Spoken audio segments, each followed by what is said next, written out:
Hello, बच्चे, let's read the question. A man standing on a cliff claps his hand and hears it echo after 1 second. If the sound is reflected from the mountain and the velocity of the sound in air is 340 meter per second, then the distance between the man and the reflection point is. Okay, so question देखें, man हमारा cliff पे खड़ा हुआ है, ठीक है, ये हमारा मान लो ऐसे cliff है, इस पे हमारा man खड़ा, ठीक है. अब वो क्लैप करता है तो उसको जो इको सुनाई दे रही है आफ्टर 1 सेकेंड सुनाई दे रही है.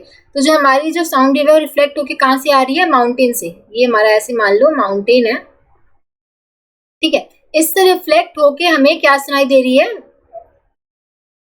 हमें साउंड सुनाई दे रही है. अब देखो, तो time taken by the sound to reach to the man,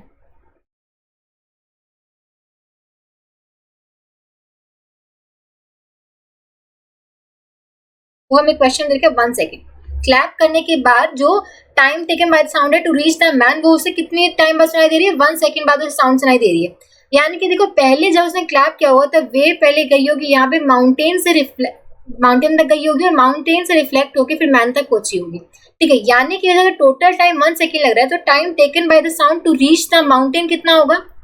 time taken by sound to reach the mountain, इसका हाफ हो जाएगा, ठीक है. जितना उसे जाने में माउंटेन तक लगा होगा टाइम, फिर उतना वापस से उसे मैन तक पहुंचने में लगा होगा.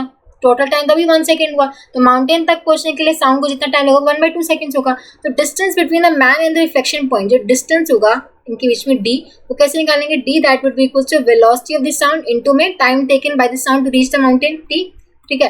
वी की वैल्यू हमें कितनी दे रखी है? 340 और स्मॉल टी की वैल्यू कितनी है? हाफ. तो ये हो जाएगा आपके पास 170 मीटर, ठीक है. So option D would be the correct answer. I hope आप सबको समझ आया होगा. Thank you so much.